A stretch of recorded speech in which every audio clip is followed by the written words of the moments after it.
ವೀಕ್ಷಕರೇ, ಈ ವಿಡಿಯೋದಲ್ಲಿ ಉಳಿದಿರೋ ಅಂತಹ ಮುದ್ದೆಯಿಂದ ರೊಟ್ಟಿಯನ್ನು ತಯಾರಿಸೋದ್ರ ಬಗ್ಗೆ ತೋರಿಸ್ಕೊಡ್ತಾ ಇದ್ದೀನಿ. ನಾವು ಆಹಾರವನ್ನು ಯಾವುದೇ ಕಾರಣಕ್ಕೂ ವೇಸ್ಟ್ ಮಾಡಬಾರ್ದು. ಅಷ್ಟು ಪ್ರಾಮುಖ್ಯತೆಯನ್ನು ನಮ್ಮ ದೇಶದಲ್ಲಿ, ನಮ್ಮ ಸಂಸ್ಕೃತಿಯಲ್ಲಿ ನಾವು ಆಹಾರಕ್ಕೆ ಕೊಡ್ತೀವಿ.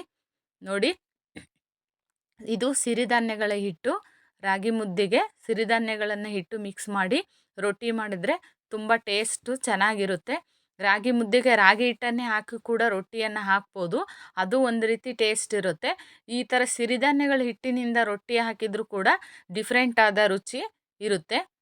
ನೋಡಿ, ರೊಟ್ಟಿಯನ್ನು ಲಟ್ಟಿಸ್ತಾ ಇದ್ದೀನಿ. ನಮ್ಮ ದೇಶದಲ್ಲಿ ಆಹಾರಕ್ಕೆ ಎಷ್ಟು ಪ್ರಾಮುಖ್ಯತೆ ಕೊಡ್ತೀವಿ ಅಂದರೆ ಅದು ಒಂದು ರೀತಿ ದೇವರು ಅಂತ ಭಾವಿಸ್ತೀವಿ.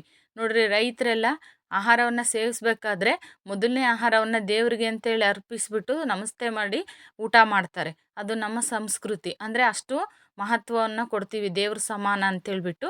ಹಾಗಾಗಿ ನಾವು ಆಹಾರವನ್ನು ವೇಸ್ಟ್ ಮಾಡಬಾರ್ದು. ಈಗ ಮುದ್ದೆ ಮಾಡಿದಾಗ ಸ್ವಲ್ಪ ಉಳಿತು ಅಂದರೆ ಅದನ್ನು ಈ ರೀತಿ ರೊಟ್ಟಿ ಮಾಡಿ ಬಿಸಿಯಾದ ಆಹಾರವನ್ನು ತಯಾರಿಸ್ಕೊಂಡು ಕೂಡ ನಾವು ತಿನ್ನಬಹುದು. ಆದ್ದರಿಂದ ಬಿಸಿಯಾದ ರೊಟ್ಟಿ ಆರೋಗ್ಯಕ್ಕೂ ಒಳ್ಳೆಯದು. ನೋಡಿ, ಹಂಚು ಕಾದಿದೆ. ಈಗ ರೊಟ್ಟಿ ಲಟ್ಟಿಸಿ ಹಂಚಿನ ಮೇಲೆ ಹಾಕಿದ್ದೀನಿ. ಈಗ ಇದು ಸ್ವಲ್ಪ ಕಾದ ನಂತರ ಇದಕ್ಕೆ ಕಾಟನ್ ಬಟ್ಟೆಯಿಂದ ನೀರನ್ನು ಹಚ್ಚುತ್ತಾ ಇದ್ದೀನಿ. ಬಟ್ಟೆಯನ್ನು ಚೆನ್ನಾಗಿ ತೊಳೆದಿರಬೇಕು. ಮತ್ತು ಲೈಲಾನ್ ಬಟ್ಟೆ ಹಾಕಬಾರ್ದು, ಅದು ಬಿಸಿಗೆ ಮೆಲ್ಟ್ ಆಗುತ್ತೆ. ಪಾಲಿಸ್ಟರ್ ಲೈಲಾನ್ ಬಟ್ಟೆಯನ್ನು ಯೂಸ್ ಮಾಡಬಾರ್ದು, ಕಾಟನ್ ಬಟ್ಟೆನೇ ಹಾಕಬೇಕು. ಆವಾಗ ಅದನ್ನು ನೀರಲ್ಲಿ ಅದ್ದಿ ಮೇಲೆ ಹಚ್ಚುತ್ತಾ ಇದ್ದೀನಿ ನಾನು ನೀರನ್ನೆಲ್ಲ. ನೋಡಿ, ರೊಟ್ಟಿ ತುಂಬ ನೀರು ಹಚ್ಚಿದ ನಂತರ ಅದು ಸ್ವಲ್ಪ ಡ್ರೈ ಆಗೋದಕ್ಕೆ ಬಿಟ್ಟು ತಿರುವಾಕಬೇಕು. ಸಿರಿಧಾನ್ಯಗಳನ್ನು ಹಿಟ್ಟನ್ನು ಯಾವ ರೀತಿ ತಯಾರಿಸಬೇಕು ಅನ್ನೋದನ್ನು ಮುಂದಿನ ವಿಡಿಯೋದಲ್ಲಿ ತೋರಿಸ್ಕೊಡ್ತೀನಿ.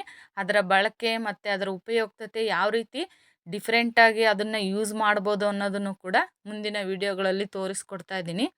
ನಾನು ಆಲ್ರೆಡಿ ಹಿಟ್ಟನ್ನು ರೆಡಿ ಮಾಡಿ ಇಟ್ಕೊಂಡಿರೋದ್ರಿಂದ ನೇರವಾಗಿ ನಿಮಗೆ ರೊಟ್ಟಿ ಹಾಕೋದನ್ನು ತೋರಿಸ್ಕೊಡ್ತಾ ಇದ್ದೀನಿ. ಡ್ರೈ ಆಗಿರೋ ಅಂಥ ರೊಟ್ಟಿನ ತಿರುವಾಕ್ತಾ ಇದ್ದೀನಿ. ಈಗ ಹೆಂಚಿನ ಮೇಲೆ ಒಂದೇ ಮಧ್ಯದಲ್ಲಿ ಅಷ್ಟೇ ಉರಿ ಜಾಸ್ತಿ ಇರೋದ್ರಿಂದ ಮಧ್ಯೆ ಅಷ್ಟೇ ರೊಟ್ಟಿ ಬೇಯುತ್ತೆ.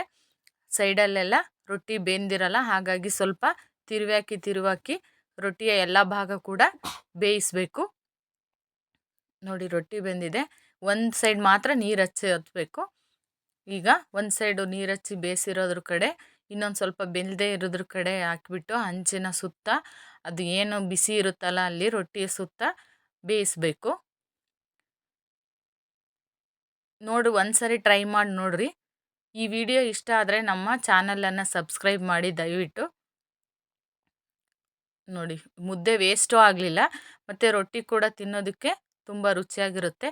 ಪಲ್ಯ, ಚಟ್ನಿ ಇದ್ರ ಜೊತೆಗೆ ಸ್ವಲ್ಪ ತುಪ್ಪವನ್ನು ಕೂಡ ಬಳಸಿ ತಿನ್ನೋದಕ್ಕೆ ತುಂಬ ರುಚಿಯಾಗಿರುತ್ತೆ.